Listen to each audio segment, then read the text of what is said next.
Now this is truly one of the best ways to plant a food plot.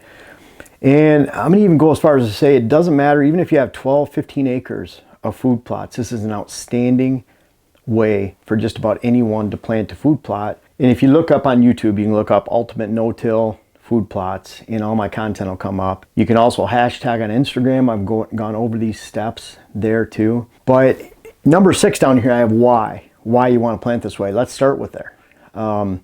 We'll go out of order here for a second. This method is great because it gives you a huge variety of seeds you can plant, and you can do it easily without a lot of equipment. Now you can use big equipment if you want. For some things it makes it a little bit easier, especially spreading big seeds, a lot of lime, a lot of fertilizer. But with this method right here, and what a true no-till method does, there's a lot of things out there people talk about, no-till. I've been doing this method I came up with and originated in the early 2000s. Now some people say, well, these rotations, no-till has been around for decades. Well, of course no-till has been around for decades.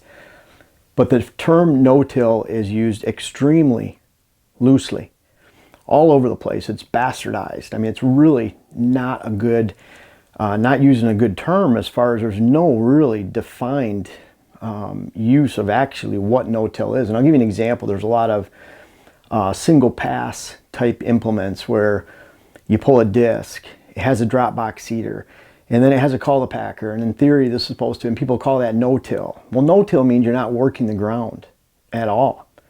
So you're planting seed without working the ground. That's the best way I can describe no-till. This is a great method because, again, this applies to anyone that plants food plots and allows you to get these seeds in the ground, and you have to follow these steps.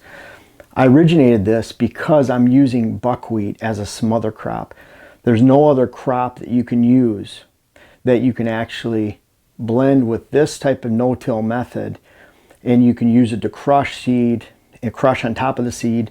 It acts as soil. We'll talk about this in a little bit, but this is something with this buckwheat rotation that I came up with back in the early 2000s simply because I was trying to improve very poor soils. My soils were in the pH of high 4s. My parts per million of all nutrients was as low as can be, just awful. I wrote an article, if you look up poor soil food plots or food plots for poor soils, you can find that on Google. I wrote that many years ago, and I think it shows up as 2012. I probably wrote that in 2006, 2007. But I was using this method as a way to actually make things easier for myself because when I was using buckwheat, because you use buckwheat during the summer, you use annual rye in the fall. People have been using this, farming practices. It was the way it was explained to me for many years. But when I was doing that, and I was going in and tilling up that buckwheat, I about caught my implements and would have been the tiller and my tractor on fire. And it was simply because there was so much debris from the buckwheat that was wrapping up inside the tiller, and it just started to smoke and smolder. I stopped, I threw sand on it, but it was actually getting hot, and it was just so close to my tractor at the time. I had a beautiful Kubota L4610, and I was so worried that this was going to burn everything up. I thought there's got to be a different way. So sometime in the early 2000s, I started using buckwheat and planting the seed into the buckwheat, then rolling it, then spraying it, and using that buckwheat. We're going to back up now. We're going to start on number 1. This number 1, the first step in the recipe, is you have to have adequate weed control. Don't ever let yourself be fooled that a lot of weeds is a good thing. Sure, deer will hit a weedy food plot a lot of times during the summertime, depending on the type of planting that you have and the type of weeds that are coming in. Obviously, if there's ferns, maybe some yellow mustard, yellow rocket, whatever, there's a lot of different types of food sources that they're not going to eat that come in as weeds during the summertime. Sometimes goldenrod, ragweed, briars that are coming in, maybe some aspen shoots that are coming up. They'll eat those during the summertime. The problem is none of that is available during the fall. So it's very deceiving because you can get pictures of deer eating weedy food plots during the summertime, but then those weeds are taking volume out, very critical volume. It doesn't matter if you're planting 10 food plots, 10 acres in food plots. You can't afford to waste 6 acres because you have a lot of weeds, or 8 acres. maybe just plant 2 acres, plant the rest in cover, and plant 2 acres well. And so critical to control weeds. I start controlling weeds the year before, and we'll talk about this towards the end, but you have to control those weeds. Now, I like a mix in the spring. If you have really weedy plots that you're first establishing, the best thing you can do is kill it as soon as it greens up. You can't kill the weeds, of course, until it's greening up. I would not use simazine in this because it stays in the ground for 60 days. So something that you might use for switchgrass, you can't use for this type of planting because you're actually going to plant within that 60 days likely. Or you don't want it to linger or have any residue left in the soil. So I'm really practicing a lot of weed control in April. I'm waiting for things to green up. If you do have a tractor, you do have a tiller, you do have a disc, not a bad time to till those weeds into the ground after you kill them till 10 days later, 14 days later. And then you could wait. And what I like doing is once you set those weeds back, whether it's an early 2,4-D, 1 pint of 2,4-D plus 2 quarts of glyphosate, you can really set those weeds back early. With the 2,4-D, you can't plant within 3 weeks of spraying that 2,4-D. It's a broadleaf killer, and so if you put buckwheat in the ground, there is a chance of injury or killing that buckwheat if you plant too soon after spraying the 2,4-D. So let's just say around here, good weed growth by the end of April.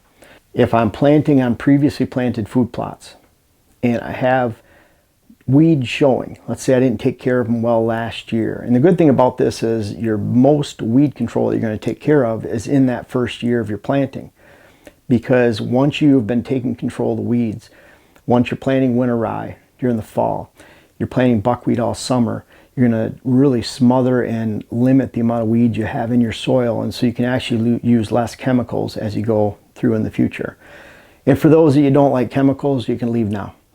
Really, you know, if you have food plots you're trying to do without chemicals, you know, I'm trying to help you be effective and to be a herd influencer.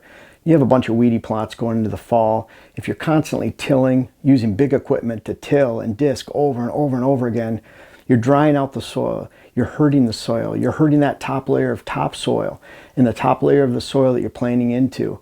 So what's better? Continually disking, tilling, working the earth, exposing the soil to erosion, bringing weed seeds up, or simply using a few chemicals to do it right.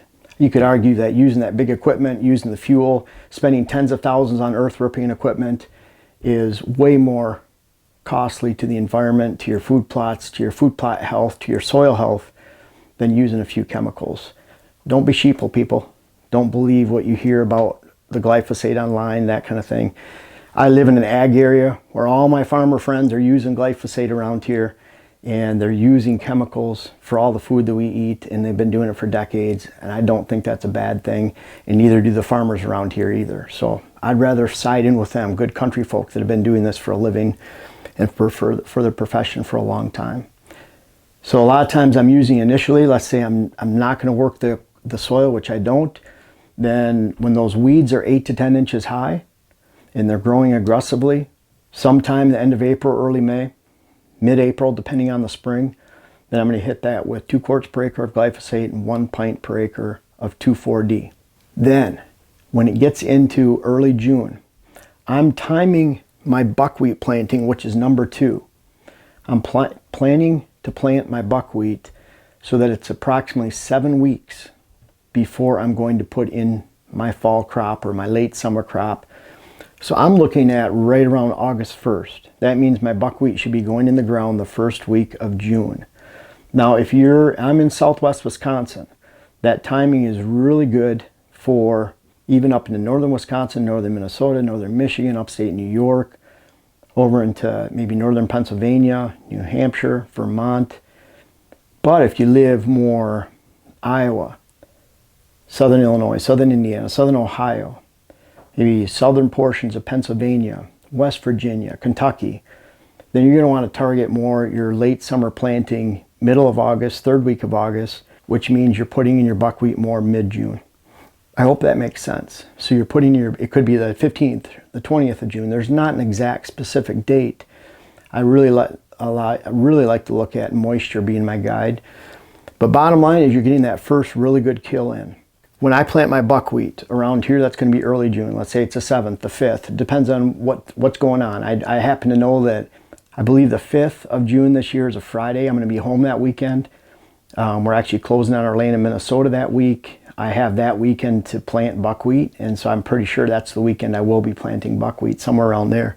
And I'm looking at, again, 7 weeks, 8 weeks at the most for that buckwheat to be in the ground. So I'm targeting an early August, late season planting. When I put that buckwheat on the ground, buckwheat is like winter rye. You can throw it right on the soil before rain and you'll get great germination. You can't do that with peas, you can't do that with beans.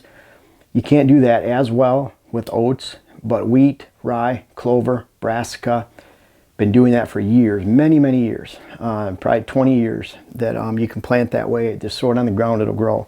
You can't throw it on the ground if it's not hitting the soil.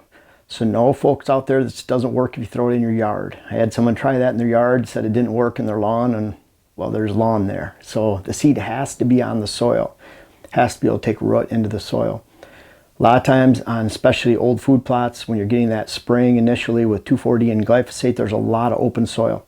So when it gets into 1st of June, you're putting 50 pounds of buckwheat per acre. 50 pounds. I'll put that down right here. I hope this makes sense. If you're on poorer soils, you might want to put a little more because you're not going to get the height and volume, so you're trying to fill space. If you're on really good soils, then 40, 50 pounds. I like sticking with 50 pounds.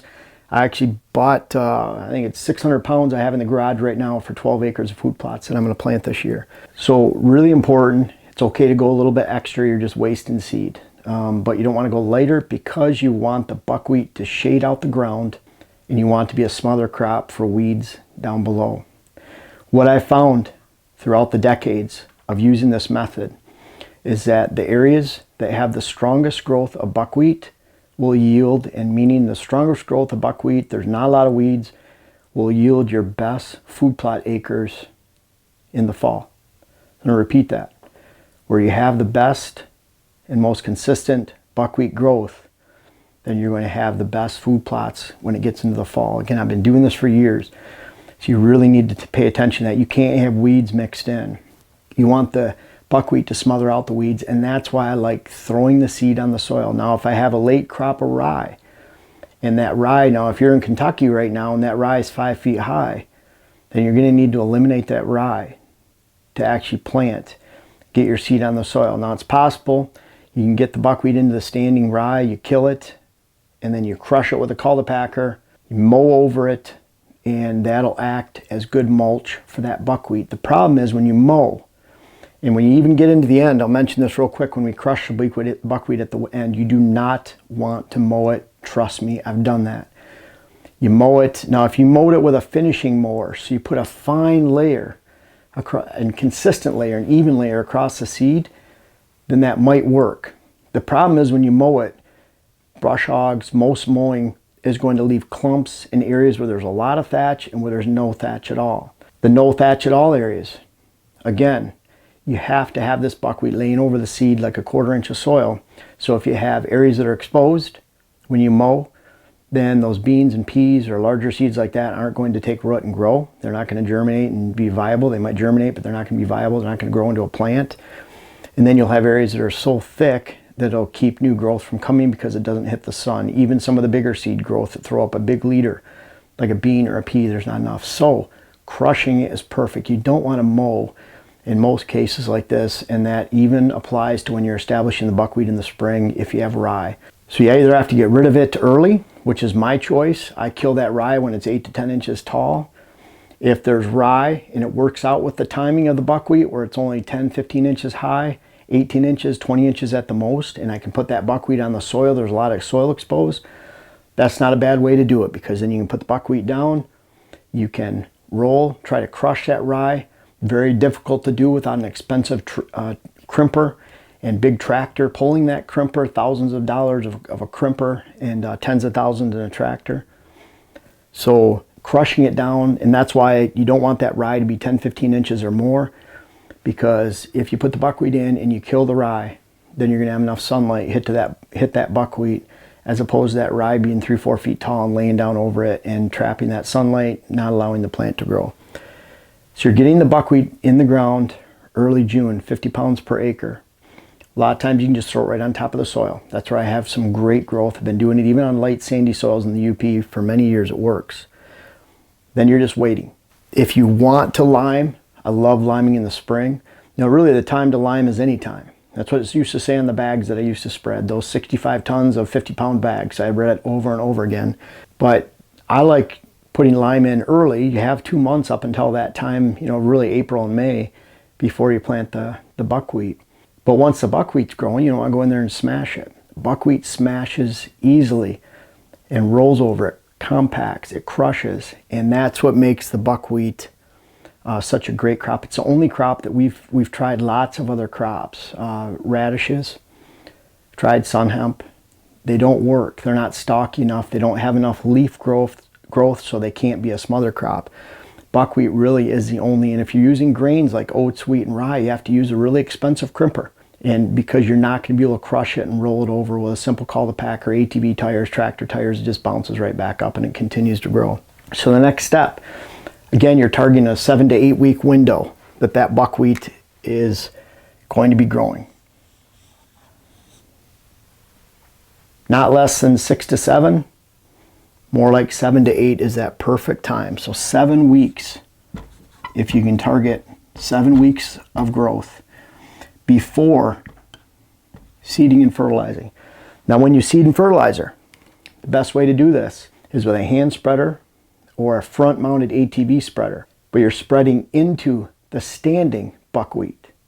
So buckwheat standing, and what's great about that is buckwheat is very stalky, and at 50 pounds per acre you should have a plant every 3, 4, 5 inches. What's nice about that is your seeds fall right onto the soil. Remember, this buckwheat is tall, it's got a really good leaf structure, and it's been shading out the ground for probably a month. So not a lot of weeds growing underneath, especially if you've taken care of the weeds to begin with before you even put the buckwheat in the ground. I'll back up. Once you put that buckwheat in the ground, if there's weeds showing, great time for another spraying of 2 quarts per acre of glyphosate if needed. Of course, you're not spraying if you don't need to. I see people that spray it and there's no weeds. So you don't need to do that. This is only a spraying. Remember, you've already hit it with 2,4-D and glyphosate at least 3 to 4 weeks before you put the buckwheat down. And I'm targeting more like 5 weeks, 6 weeks sometimes. And in this, if there's a little bit of weed showing, that I'm going to kill them when I throw the buckwheat on the ground. So an additional weeds if needed. If you need the chemical, put it down, 2 quarts per acre of glyphosate. Again, no 2,4-D because you're going to kill your buckwheat when it germinates and come up. The seeding fertilizer, you're spreading that right into the standing buckwheat. You can even put the fertilizer on later if you want. A lot of times I've done it right into the standing buckwheat. It's pretty easy with big equipment. If you have a tractor to aid with a PTO mounted spreader, an ATV that you can just dump fertilizer in on a front mounted spreader or back mounted spreader, then pretty easy to do. And you can fertilize after. That fertilizer will still work in the ground through the buckwheat. Not a bad time after you plant your fall food plots. You can even spread lime at that time. Before you're crushing the crops when they come up. So there's a little window there if you want to put lime down. The great thing is those seeds sit on the soil. There's a lot of open soil. And then you crush the buckwheat. And what I mean by crush the buckwheat, what's easiest is to use a cul-de-packer. Probably the highest quality at a cheapest price cul-de-packer is a Packer Max. That's what we use. It's got a polyethylene tank, I think is what Lincoln told me it is. It's a cross weave design. On the ridges it has it's a 1/2 inch thick, and in the valleys of the tank it's a 1/4 inch thick. So very, very strong, takes a beating, and it's built very well. We actually get the Packer Max HD. So a lot of times you're buying a used cul-de-packer for $500, $600, $700, and it's a 40-year-old McCormick or whatever kind it is, and it's a little bit broken up, and you have to grease it and take care of it a little bit. But this is brand new at about $650. That's very easy to crush all the buckwheat right over. So you lay the buckwheat right down, and it's going to fall evenly, not like a mower where it's clumping in one side or the other. So I'm crushing it down, and that seed fertilizer is just laying down on the surface of the soil right below that. You're not, in using this method, you're not ripping up the soil and drying it out. You're not disking, tilling, drying the soil out. You're not disking and tilling and bringing more weeds to the surface. You're not disking and tilling and creating a greater chance of erosion. But best of all, those buckwheat roots and the decaying buckwheat on the soil substantially and significantly build your soil. And that's very important to understand. This is a huge soil builder. Buckwheat and fall rye rotations have been used for decades to improve farmland. It's great on a large or small scale, and that's why I originally started using this method in the late 90s, early 2000s, just incorporating buckwheat and rye, and then this became a better way to plant it and opened up into planting my lawn. I've said before, in the mid-2000s, planting brassica, every kind of crop that you can imagine. It's easy to plant this way. So you crush it over the seeds, and then you follow up with 2 quarts per acre of glyphosate. This is an important step that a lot of people miss. You want to kill that buckwheat. It's crushed over, so the chemicals get right into the plant, go right into the root system and kill it immediately. It's a fast kill. If you don't use glyphosate and kill it, then that buckwheat starts to stand back up a little bit. Some of it will die, some of it will stand back up, and you'll get competition for your food plot seeds down below. In some cases, it can even shade out the new growth because it's not dying, it's full of leaf, even if it's soybeans or peas that have a big leader that pop up. What I'm typically doing is I'm spreading a mixture of 100 pounds of peas per acre on one side, along with 50 pounds of beans, maybe 30 to 40 pounds of oats, and on the other side I'm using a brassica blend. In some cases where there's a lot of buckwheat, I might increase the brassica amount by 10 to 20% at the most. 6 pounds of brassica, I might add 1.5 pounds, 1.25 pounds at the most, 7 pounds, maybe an extra pound, just to account for some of those seeds that might be shaded out a little bit too much in the buckwheat, and make sure that there's enough exposed to the sun. But you have to be very careful on that. I wouldn't go more than, if it's a 6 pound, maybe, and just go 7 pounds just to be conservative, and that's not a bad way to do it. Now, in some poor soil areas, I might just use a combination of peas, heavy peas, and then I might follow up with rye later. Some areas are really poor soil, it's a northern area, and the peas aren't going to make it till hunting season, then I might just use the buckwheat and rye rotation. So it really depends on the area.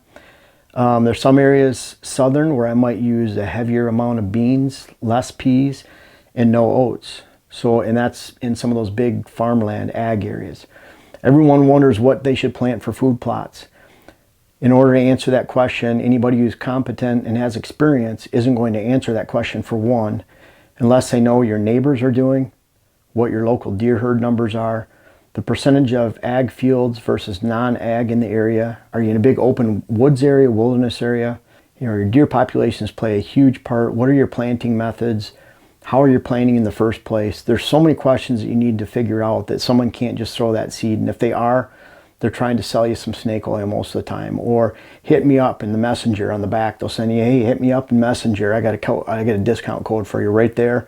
Run. They're just trying to sell you something. Half the time, those quote staff people for a seed company, they haven't even planted those seeds before. They're just trying to get a discount and some free seed. They're standing behind something that they haven't even used for years to come. So this is something I've used for 20 years, or I wouldn't be teaching it to you. So it really depends. In my area, it's mixed ag. This year I'll use 100 pounds of soybean, or 100 pounds of peas per acre, 50 pounds of soybeans. I might not even use any oats this year. On the other side, I'll use brassica, and then around early September, the ground is completely opened up enough. The buckwheat will be just brown stalks, and very easy to add 200 pounds of rye per acre. And that would be approximately 5 weeks, 4 to 6 weeks, somewhere around there, but approximately 5 weeks after you planted the initial planting and crushed the buckwheat and then followed up with the spraying. What that does for you, I'm adding the rye only to the beans and pea side.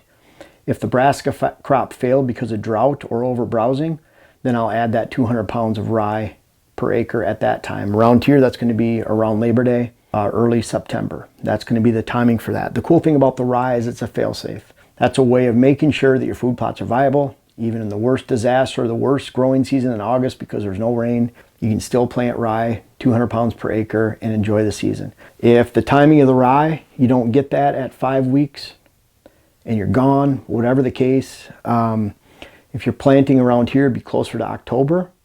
So say 7, 8, 9 weeks out. The closer you get to that 7, 8 week window, look at increasing the amount of rye that you just simply broadcast right over your crops. So if you're following up late, you're not going to get as much volume and height and growth. So you're looking for more seeds to fill the space. So I would plant up to 300 pounds per acre if I'm running late. So around here, for whatever reason, I couldn't plant in early September. I know I have a full schedule with Ohio clients. I think 9 or 10 Ohio clients in September scheduled. So it might be that I'm following up late this year. Probably not. I like to do things on time when it comes to food plots, but if it's closer to October 1st, you can bet I'm putting out 300 pounds per acre. When you get done with all of this, the really cool thing about this is in that first year, you've significantly addressed weed concerns. You're improving your soils at the same time. When you get into the following spring, you can rotate these. If there's areas that you want to add switchgrass edge, you can frost seed at that time. And there's all kinds of frost seeding videos that I have out there, and you can find out about that. But it's a great time to frost seed because you won't have crops to compete with, weeds to compete with. I like to rotate both sides and just repeat the following year. The cool thing is when you go into the spring, not very many weeds once you've done this. Your soils have improved. So typically you're getting away with one spraying in the spring and then the one spraying at August. Does it make sense that August spraying, when you plant your seeds and when you crush the buckwheat, and you want to keep that buckwheat down and kill it fast and have it deteriorate fast? Does it make sense that's your most important spraying? This is a great method because you can plant brassicas into it. You can plant clover if you want, chicory if you want, beans, peas, rye, oats, wheat, every kind of brassica, including radishes. About everything that you want to plant, you can plant this way, with the one exception would be corn. You're not planting corn August 1st. If you get buckwheat to grow in March and April and part of May, and then you put corn in, corn would grow very well this way. The problem is buckwheat gets killed by the first frost. That's a good thing because it's not a food source. It's a low value food source during the summer. I don't like creating food plots in the summer that create a dough factory. There's a huge risk on small parcels especially, and large parcels, but small parcels especially because you have 40 acres and you have 30 does and fawns on it every year because you've created a summer dough factory. You're not going to have any space for bucks. You can't just say, well, I'm going to start at 150 yards and work backwards to a food plot. There'll be a buck there. No, that's not the case, especially in the UP and Michigan when those bucks will want to bed 3/4 mile to a mile in a big wilderness or big wooded section in Kentucky, Pennsylvania. They'll bed 3/4 mile away from their afternoon food source, maybe even a mile. Northern Ohio, that might be 100 yards. So the dough factory is a very huge concern. It's a very important concern that people need to account for, any property, big or small. But this will not create that dough factory because buckwheat is a low value food. They didn't even hit it that hard in the UP and Michigan where there's no other food available. There's so much food, and that tells you the kind of times where you need food the most and when you don't need it. You know, during the summertime you can have great clover fields, alfalfa fields, soybeans, and they continue to grow a lot of times unless they're small and inefficient or low quality. They're still going to be viable and continue to grow. But there's a big reason all of that gets smashed down to the ground in October and November and December. It's because that's the critical need. Sure, deer need everything during the summer to grow, just like babies growing. They need high quality nutrition when they're young and growing. They certainly do the rest of the year, but summer is a time of abundancy in the local habitat. That's a good thing. You don't have to take care of the deer during the summertime. So this buckwheat, if they do need it and they hit it to the ground, that's telling for the type of habitat you have in your area. They didn't even do that into my UP properties, now surrounded by fir and spruce and various conifers, tag alder, leatherleaf, sandy soils, you know, like I said, high 4s, low 5s for pH, and they didn't even hit it hard there. So a great crop that improves your soil can be used by someone with a handheld spreader, just an ATV. Last year, ATV broke down halfway through planting for Diane and I, so we used the pickup truck, literally, to smash down the buckwheat. Way more efficient pulling a Packer Max behind an ATV and just crushing it all down. In fact, we have a lot of times with Diane and I'm seeding, then she's following up and crushing it with the Packer Max and the ATV, and then she's following up with the spraying, and then she's on to the next plot that I've already seeded, and that's how we work, the two of us together, just going around. So if you have a buddy and you can do this together, it's awesome. So something that you can do with just a minimal amount of equipment, even a sprayer, handheld, or a backpack sprayer, handheld spreader, and just a truck to smash down the buckwheat, you can get it done. And I'll expand that this year. I think I'll be planting right around 12 to 13 total plots with this method. And it's pretty easy to do, or I wouldn't be doing it. It saves me a lot of time because I can have that buckwheat on there, improving the soil, keeping the weeds down. I can plant into it, very easy to do, proven method, but you have to follow these exact steps. You can't plant them into your lawn. You can't miss springs. You can't mow over the top of it. You can't use another crop other than buckwheat. I've tried them all. There's really another smother crop that you can use that works like this. And that's why when I came up with this method back in the early 2000s, I was so excited because it saved me a lot of time back then, as the amount of food plots that I have was, and the amount of acres that I was planting was ever increasing. So I hope this makes sense. I know this is kind of maybe a boring topic to some people, but I know people really wanted this recipe broken down on the whiteboard. I hope this is good for you. I can't remember who asked me about doing this in the comments and really wanted a recipe on the whiteboard broken down. But thank you for the suggestion. I hope it helps a lot of folks out there this year. And really think about it. What is no-till? It means you're not tilling the soil. You're not disking the soil. There's a lot of people out there that say, again, I'll just finish with this, well, I don't want to use chemicals. And they'll make fun of someone for using chemicals. But then they go out and disc 5 or 6 times throughout the season to break up the weeds that are growing. They use fuel, they use expensive tractors, they destroy the top layer of soil, they dry out their soil, they erode their soil, and I'm not sure they deserve a pat on the back. This is actually a way that you can plant no-till without big equipment, without buying a no-till drill, and guess what? You're going to have just as good of crops as someone else next door who's using tens of thousands of dollars worth of equipment, and you're going to do it in not only a lot less time, but a whole lot less money. Enjoy this process, enjoy this planting method. I know I have, and I'm relying on it again this season.